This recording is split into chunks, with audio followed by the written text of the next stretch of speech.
Well, it is now 10:01, and knowing how time is so precious, we'll get started. My name is David Mandel. I work at the Water Center, and I am really pleased to introduce Dr. Todd Haney today. Um, Todd is a graduate, a completer, a credentialed facilitator from our advanced facilitator cohort number 8 that just concluded. I had the privilege to be his coach and get to learn along with him. And so I have gotten to know Todd quite well, and I'm excited for you all to get to meet him and to hear about his system story and his work. Right now, Todd is the assistant superintendent of schools in Oxford, Alabama. Um, and I'm going to turn it over to him for the next 55 minutes or so, and he's going to walk you through his systems journey. Just know that as Todd speaks and works with you, I'll be monitoring the chat along with my colleague Sherry, and might might interrupt Todd if a great question comes through or something timely that he should be aware of. So feel free to use the chat to share things and to reflect. And without further ado, I'm going to turn it over to Dr. Haney. I'd say good morning to everyone. Thank you for joining us. And, here in just a second, I'll go ahead and I'll share my screen and we can kind of jump right into it. But again, I'm thankful to be here. I'm thankful to the Water Center for the opportunity, and just looking forward to the next hour, and, just being able to share kind of my journey in systems thinking, as well as some of the experiences that I've had as a school leader over the last, now I'm looking at close to 16 years now as a school leader, and just, sharing some of those experiences with you, and just hopefully you'll be able to take something away from today and be able to use it in your own organization. And hope everyone can see my screen there. But yes, the title is From Silos to Synergy, and we'll get into why I chose this title in just a few minutes. But just to give you an idea of who I am, and kind of what gives me the authority to speak on this subject. As you can already tell, by my Southern twang, I am from the Deep South. I'm a resident of Northeast Alabama. I was born and raised in Sardis, Alabama, which is a small rural community there in Northeast Alabama.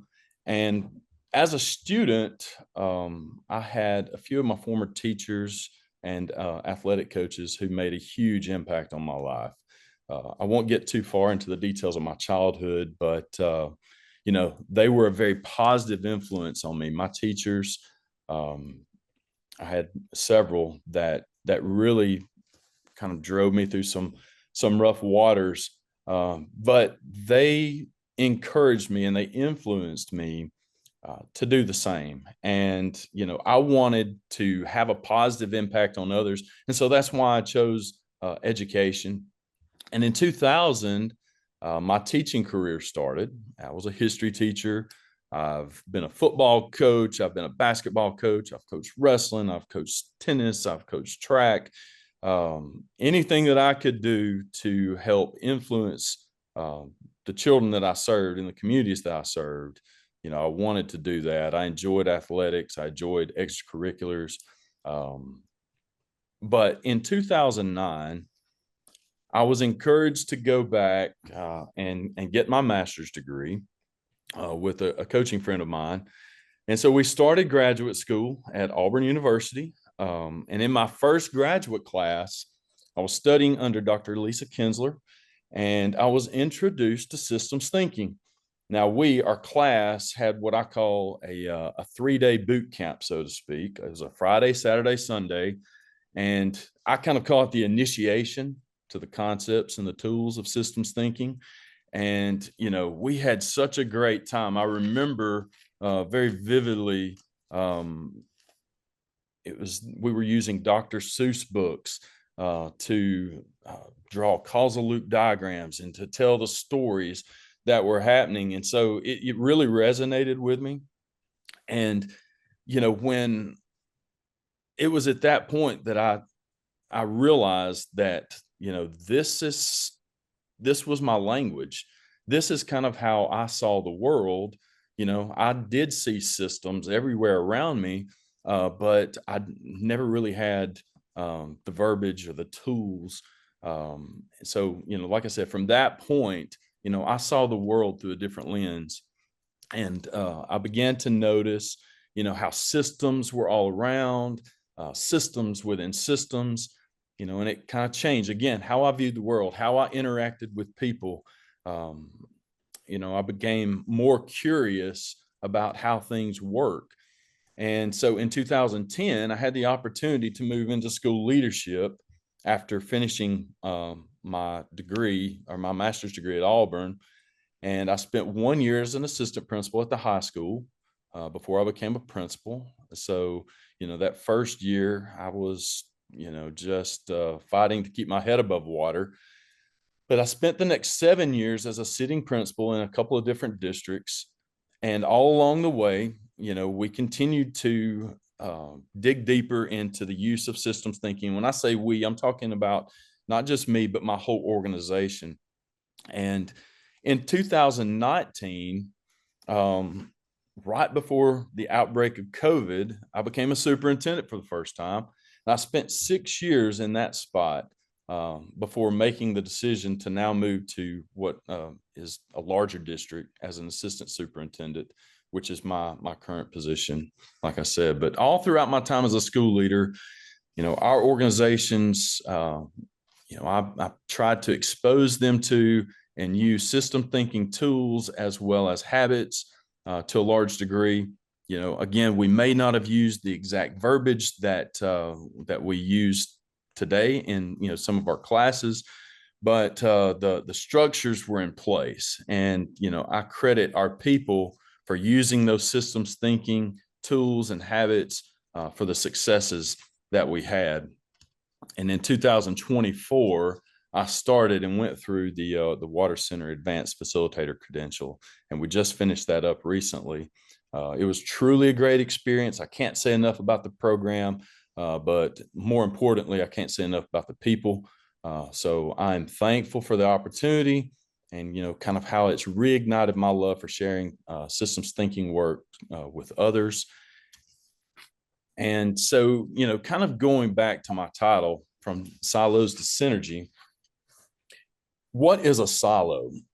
Well, one of the definitions could possibly be, people or departments, they work in isolation from one another, focusing on their own goals and priorities instead of the shared purpose of the organization.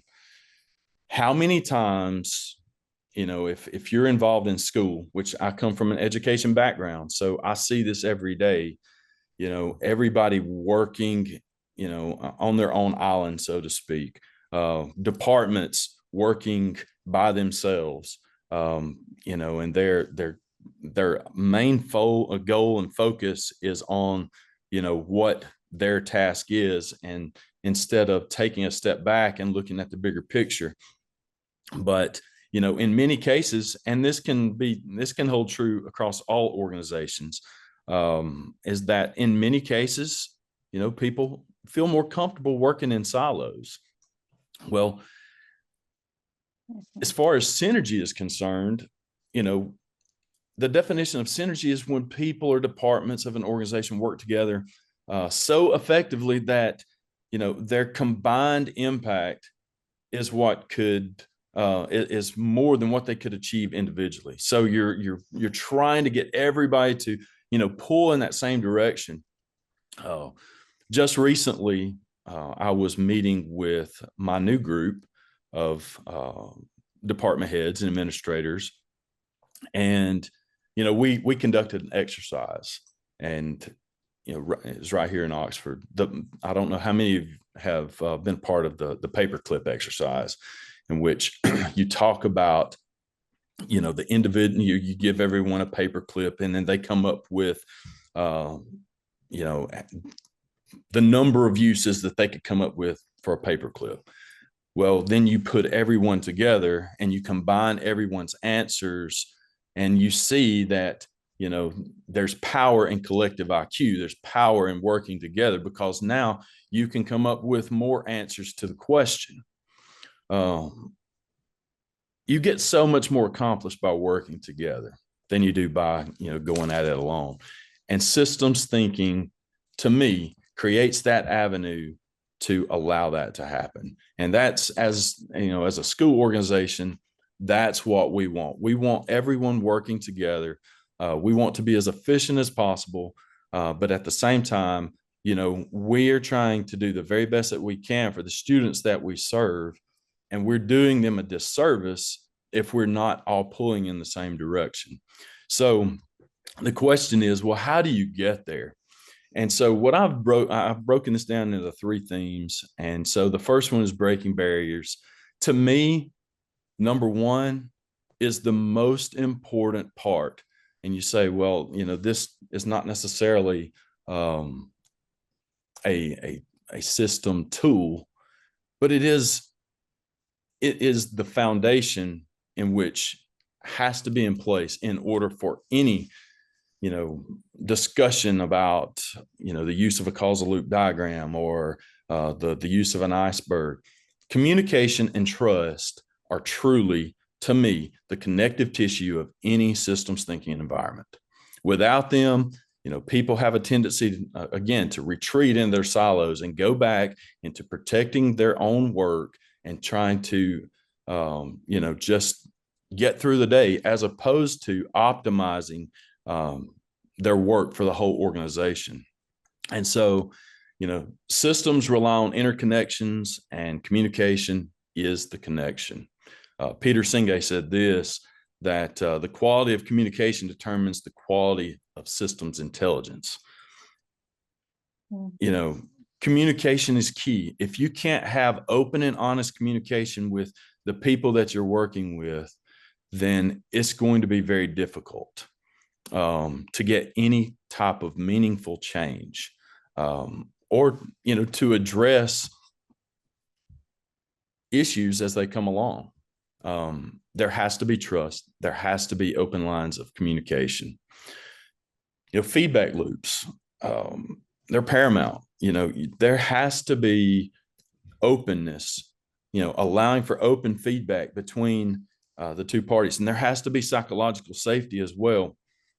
There has to be spaces that are created for open reflection, and you never want to assign blame. You want to be able to look at the facts as they are and understand that if you're placing blame, if that and that's the most human thing that we're all kind of conditioned to do. The first thing that we want to do is, okay, who's to blame for this? Instead of taking a step back and saying, okay, let's look at the bigger picture, and let's look at the system. Let's look at the structures. Let's look at the processes. Okay, are there flaws there? As opposed to placing blame on individual people. So, having that openness and having that psychological safety is very important. And then, lastly, as far as communication and trust is concerned, it goes toward helping create that shared ownership. Everyone has a say. Everyone has skin in the game, so to speak. As you're working toward, your mission and vision of the organization, it's vital that communication and trust are paramount there within your organization. And like in our schools, I tell our principals all the time, you need to be able to come to me when you're having something that you're struggling with. And I tell them the same thing. If I'm struggling with something, I've got to be able to come to you. We have, and I'll talk about this later, but some of the structures that we have in place here in this district is that, we've already got to where, our departments meet regularly. Our individual principals, we meet regularly. We have our cabinet meetings in which our department directors come in and they meet with the superintendent and the assistant superintendent. But we have open lines of communication all throughout our organization. And this is something that, has to me is great about this district because it's already been in place. That's been established. So being the new guy, my job has been to come in and listen more so than talk, because I want to find out what is going on within the district. What is the culture? What is the climate that has already been established? Sure, I'm going to have some insights into things that can be done differently. But right now, at this moment in time, it's very important for me, to come back and take myself out of the situation and just look at the overall organization. And again, in my new district, we're currently in this phase of building trust and building communication, more so with me and my counterparts, my colleagues, principals, directors, supervisors. It's been a really good situation for me. This time as well to examine kind of our mental models. In talking about communication and trust, I think it's vitally important that you have conversations pertaining to mental models, and you kind of have to take that into account. The mental models of others. Those deeply held assumptions that we all have based on our lived experiences. I'm coming in with a new set of eyes. I've experienced different things. This district that I'm in now, they have experienced success. They know what success is like. Their students, they're coming out of high school, college, and career ready. There's multiple avenues for them to be engaged during their school years here. But there are things that I'm bringing to the table as well that, we're having conversations about. But again, it's just about being open and honest with each other about, kind of where things are. Looking at theme 2, well, let me back up. Okay, so as far as applicable points, some things to remember. Establish feedback loops through regular cross-functional check-ins. Again, that's something that we've done all throughout my administrative career, is that allow for those open and honest conversations, whether that's through big groups of teachers, whether that's with your directors, your assistant principals, your superintendent. Encourage listening for understanding, not just reporting results. Sometimes we get so caught up in trying to figure out what we're going to say in response to someone else that we're not truly listening. So I would encourage everyone to listen and understand, what is being said, and then replace blame with curiosity. Again, like I stated earlier, the human part of us is that, we want to quickly place blame. So I would encourage everyone to ask the question, what in the system led to this outcome?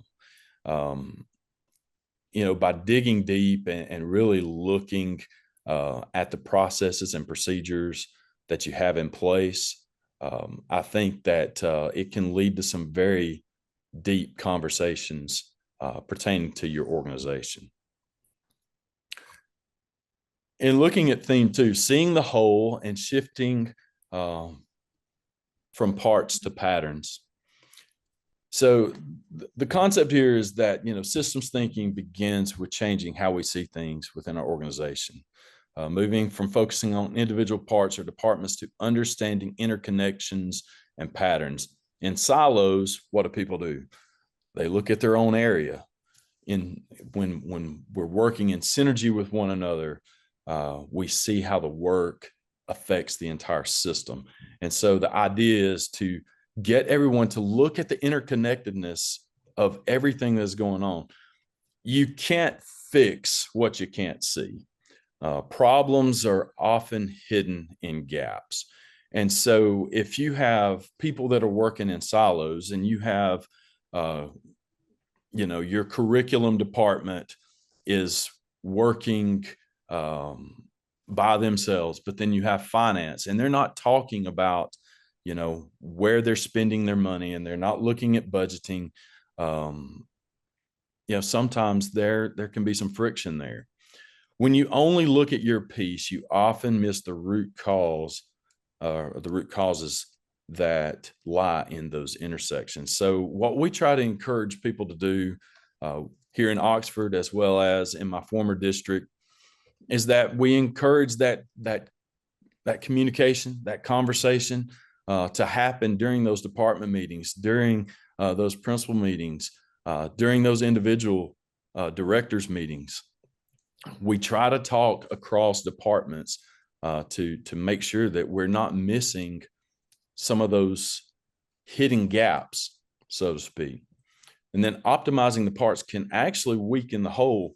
When departments are making decisions in silos without seeing how it affects other people, they may actually make the whole system less effective. And so I'll give you an example.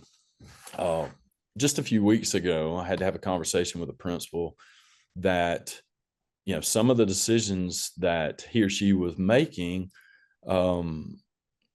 yes, they might have been good decisions for that one particular school, but because of the feeder pattern that we're in here in a city district, it can affect the whole district.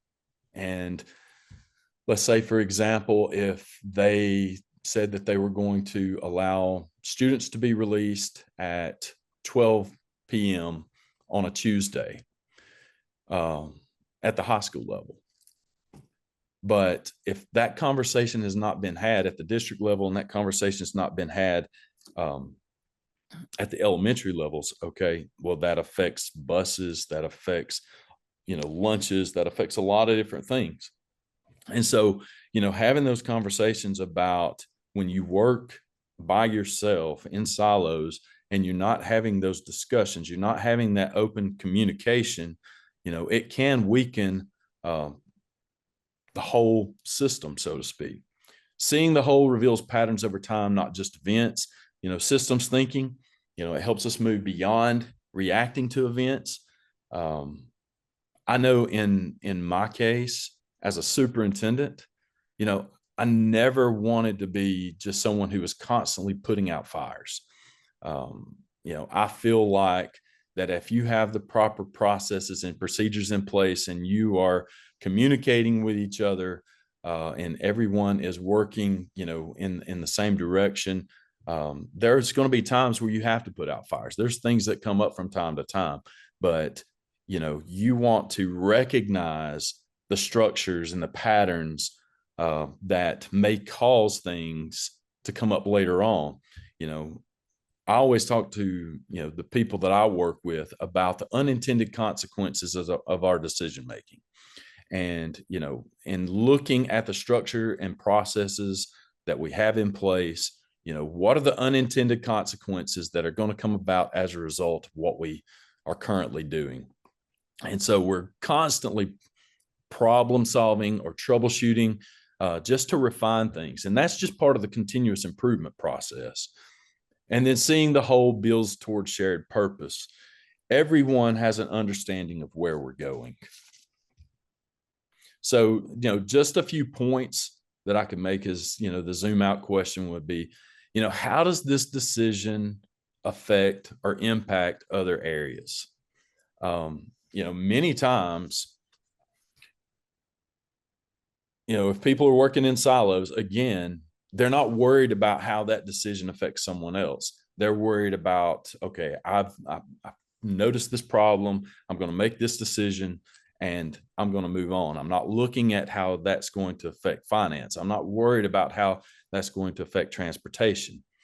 But in many cases, those unintended consequences are that those decisions do impact those other areas. So we've got to get to a point, and I'm talking about, the conversations that I have with, the leaders that I work with, is that we've got to ask those questions, because if not, we're constantly going back and we're constantly putting out fires.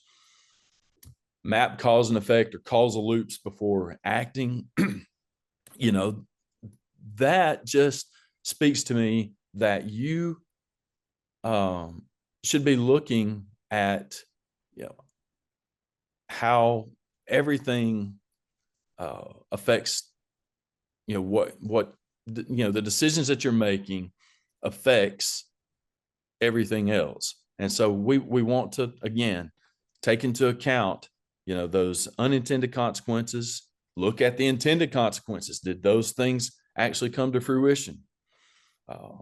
And then lastly, here on this point, is reward cross-department collaboration, not just individual performance. When things go right, call your people in, give them a pat on the back and say, hey, look, I mean, you guys did a great job in working together, to make this happen. And I can say that, any successes that we've had as a school leader, or I've had individually, is not because of me, it's because of the people that I work with, and everybody working together toward those common goals. And looking, as far as something that goes along with looking at the patterns, and we looked at the demographic shift in Boaz. That was where I was previously the superintendent.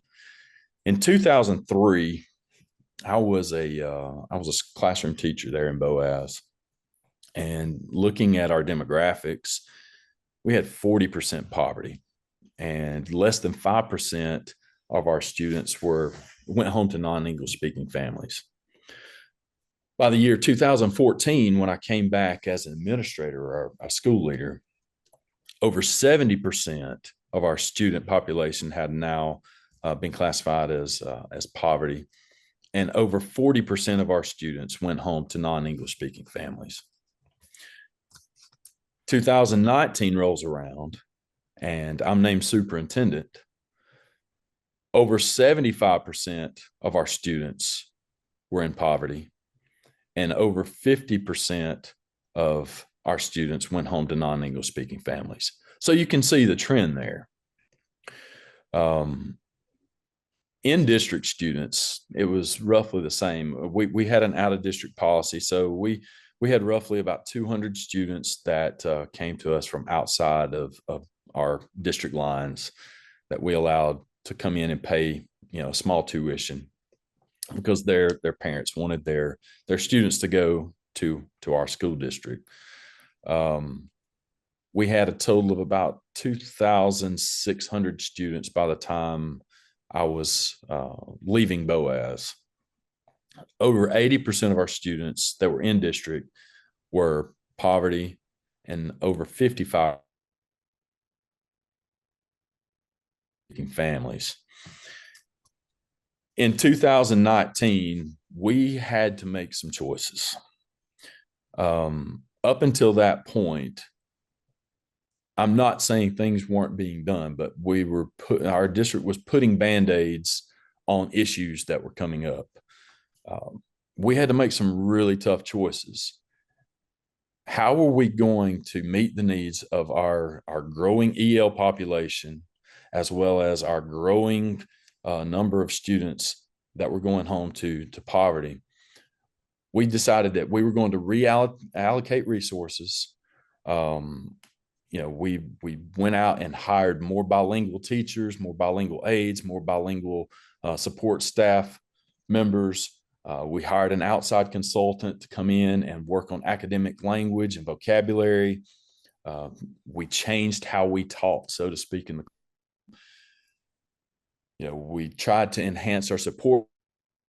And, those things are still in play today in that district. But, that took some really, I don't want to say it took guts to do that, but and I'm talking about my whole team, but we had to make some tough choices because it wasn't like our pot of money was continuing to grow. We still had the same pot of money that we were drawing from. It's just now we were going to have to make some cuts in some different places. But what did we value? What did we see? We saw the need to increase these services to help our students. And as a result, from 2019 to 2023, I think in the last couple of years, there was an Ivy League study that came out, and our district was at the top in math growth in the nation. And also, I think in reading, I think we were somewhere in the top 10, maybe number 8. But, that's a pat on the back to all those people that worked in that district, because, we had to make some hard choices. We had to reallocate funds, money that was being spent for other, things that we looked at and determined to be non-necessity items. We reallocated those funds to help support our students. But all of that work and all of those successes that we had came as a result of our work with systems thinking, because we were able to identify the need. We were able to identify, areas where we could, pull certain pots of money and pool them together so we could get these extra services. But until you're able to have those tough conversations, until you're able to be open and honest with each other,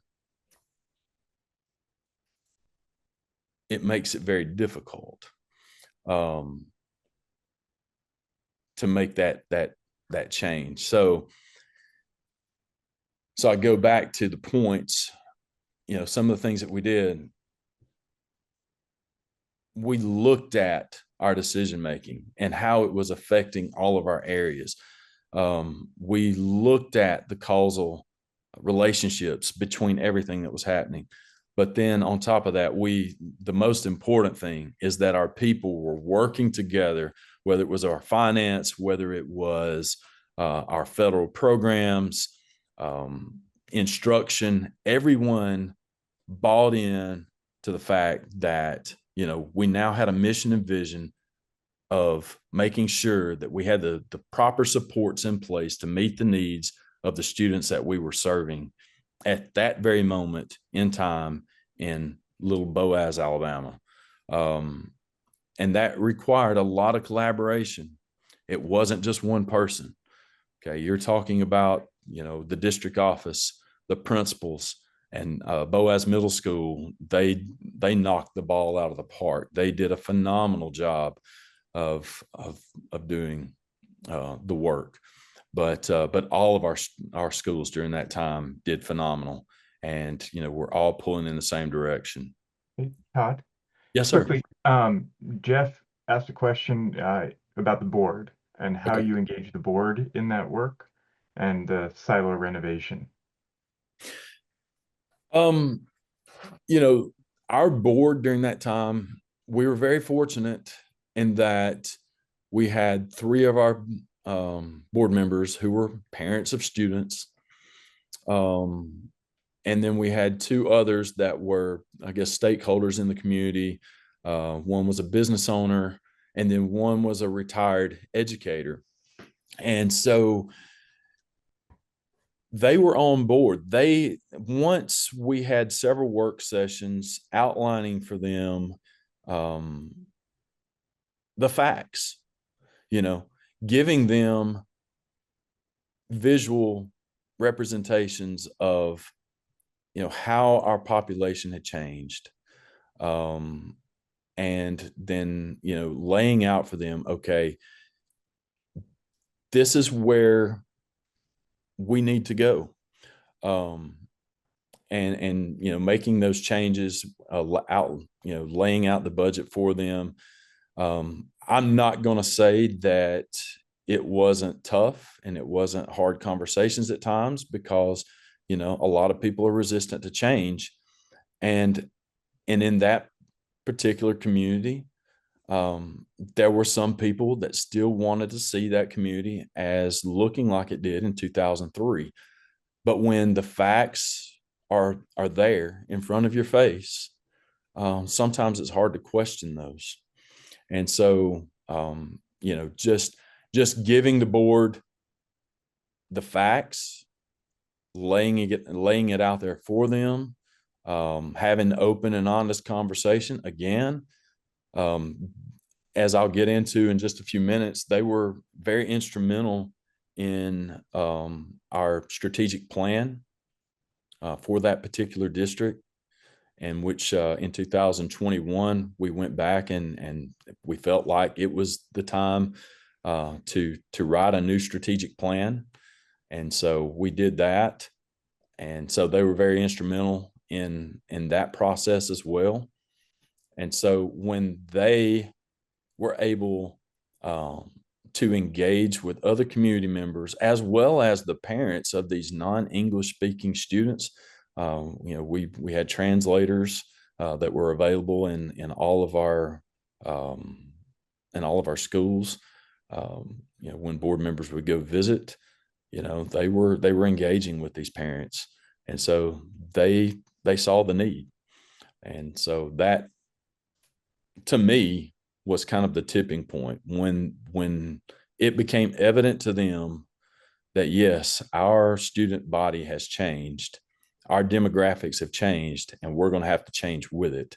That made all the difference in the world.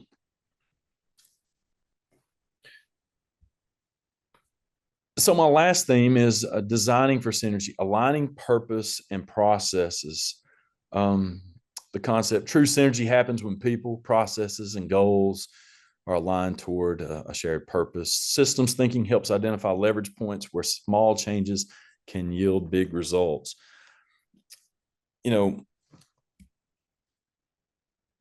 Systems thinking is very good about helping you connect that vision to action. Organizations, they have a clear purpose. Many of them have a clear purpose, mission, vision, values, goals, and everything is written down on paper. I've been in organizations, or I've looked at strategic plans that some school districts would have in place.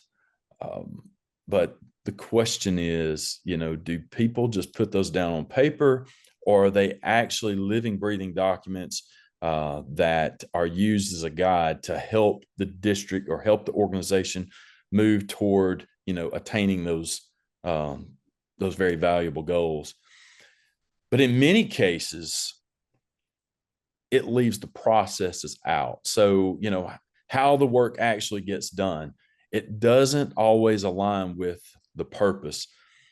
I feel like that systems thinking kind of bridges that gap by showing how each process either reinforces or undermines the larger mission. Also, alignment reduces friction and fragmentation. When departments or teams, from different, when they work from a different understanding of the purpose, sometimes they create competing processes, such as, if you don't have that open dialogue, if you're not having constant communication amongst your departments, then what you're going to have is you're going to have a misunderstanding of where it is you're trying to go. And so now you have one department that sees, the purpose as being this, whereas you're going to have another of your departments, whether it be, curriculum instruction or transportation, looking at the purpose as being something different. And so now, there's the possibility that they could come out and create some type of competing process that takes away from one another. Duplication of services, confusion, wasted energy, all of those things come about as a result of the lack of communication between your different groups within your organization. Systems thinking makes those underlying interdependencies visible. So processes, they can be streamlined around that shared goal. And then systems thinking highlights leverage points for change. I can't tell you how many times, that we've been able to identify leverage points, those areas where we can make significant change through using the tools. It helps leaders identify small strategic process changes that have the greatest impact. I like to call it stacking wins. I know there's been, some different athletic coaches that have used that in the past, but if we're getting better each day, it's going to be because we're making small incremental changes along the way to refine the processes and procedures that we have in place to help our students, achieve at higher levels, of giving our students more opportunities. But we have to identify those places where things aren't working and make those small changes and stack those wins day after day so we can do what's right for our students. So start every collaboration by clarifying the shared purpose. Each meeting that I have with our district leaders, with our department meetings, with our principals, we always start out with, okay, what are we trying to do? What are we trying to accomplish? I think sometimes we lose that because you're thinking, okay, well, they already know that. They know what the purpose is. But I would encourage everyone, whether they're on this call, whether they're listening to this call, it needs to be reiterated each time. Everyone needs to know what direction the organization is going in. Okay. And again, it's a shared purpose. Everyone has input. Everyone should have ownership in the direction that the organization is going. Whether you are working in custodial services, whether you are a CNP worker, whether you are a bus driver, know that you matter and what you do matters to the overall organization.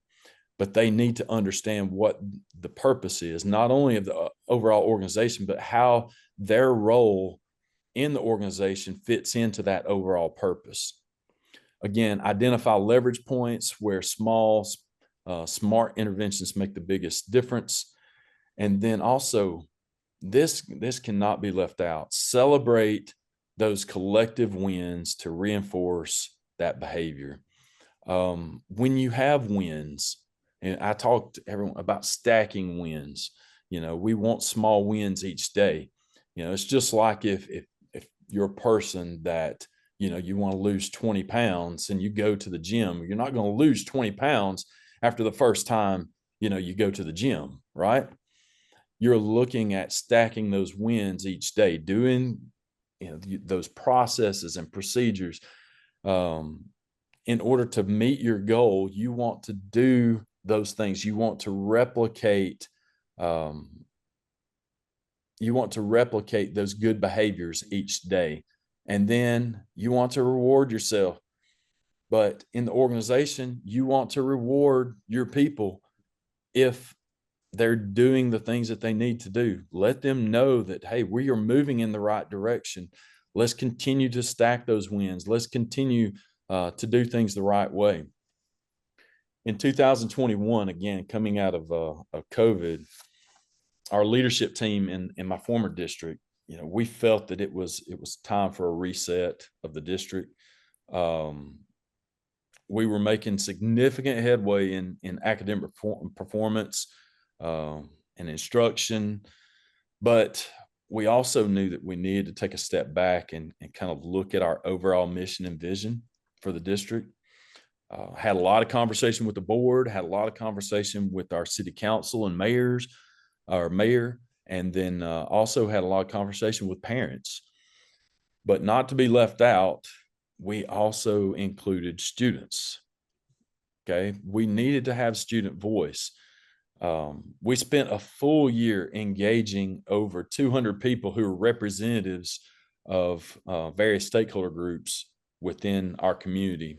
And we created a comprehensive strategic plan, to take the district into the future.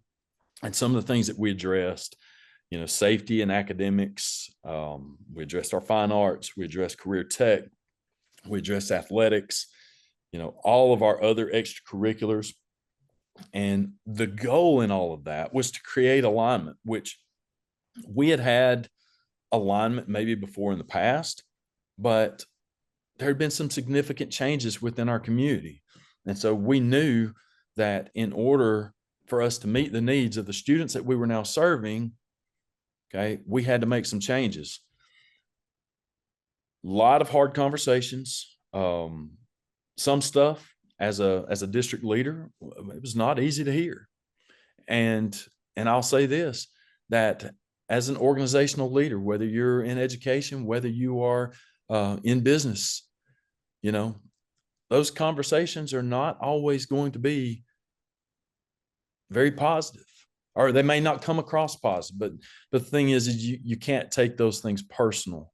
Again, some of the stuff wasn't easy to hear, but it gave us an opportunity to look at the facts, take into account the perceptions of the people that we were serving, whether that was the students, the community members, our city council, business owners, we included them as well as our district leaders and our teachers. When you take everyone's perceptions into account, okay, you can really get some good information as well. I didn't talk a lot about perceptions, but again, I think that kind of holds true with communication. You can't be afraid, as a leader. Sometimes you have to face things head on, and we were able to do that. And at the end of the day, we came away with a plan to improve our district significantly. I know that plan, was to stay in place for the next 5 to 10 years. Obviously, it's a living and breathing document. It's not words on a paper, but it does, kind of put down on paper some of the things that we were thinking as a large group of stakeholders who wanted to see the best for that particular school district. I know the school district that I'm currently serving in, they just finished up with their strategic planning process, in which the process took place, and it was very similar to the last strategic plan that I was in charge of putting together. But it was crafted much the same way with stakeholders all across the community, including students, teachers, staff, community members, business leaders. And so, the goal now is for us to look at the facts, look at the data, and, have those open and honest conversations about where we're going as a district, so we can make those small incremental changes and continue to improve each day, because ultimately our students, not only do they deserve it, but, they're counting on us to do that.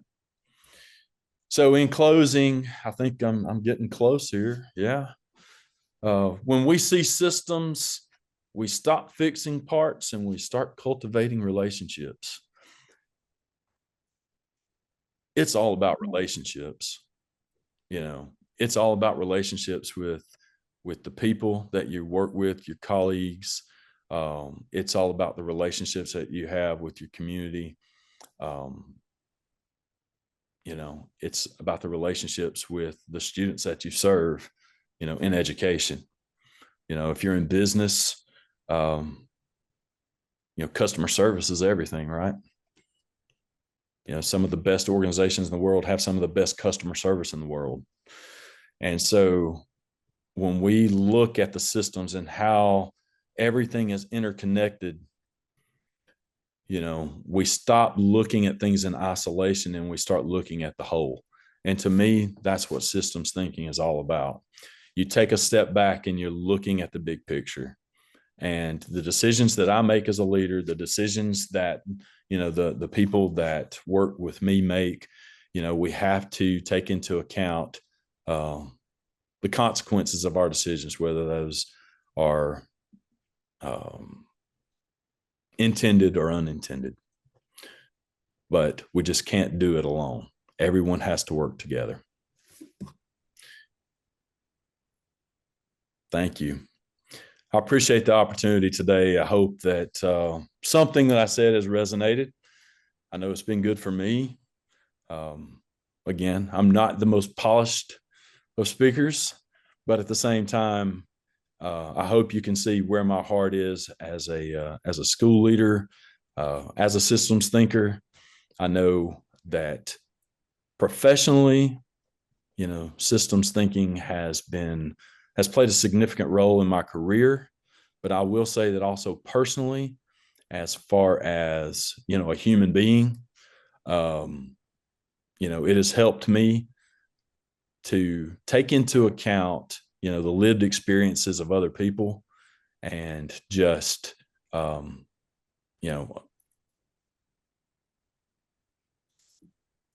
want to make the world a better place, hopefully through being able to spread the love of systems thinking throughout the world. Hopefully we can make the world a better place, one person at a time. So anyhow, at this time, I'm going to turn it back over to David, and I will go ahead and flip over to the last slide. I think you have some announcements. Would that be correct?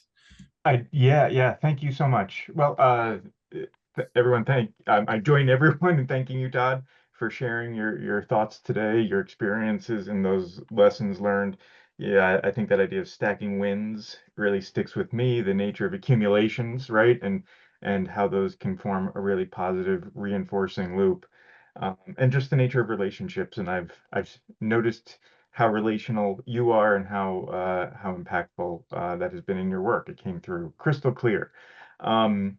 Sherry dropped a link to a survey in the chat. If you would take a moment to fill that out, that helps us create more and better opportunities in Open Studio for you. Share what's working, and if you'd like to see anything.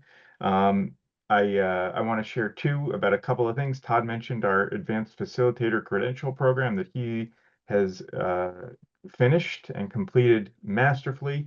If that's something that you are interested in, you can take a look at our website. We're going to be posting our new cohort, not for another almost year. So if that is something you're interested in, you'll have to keep an eye out.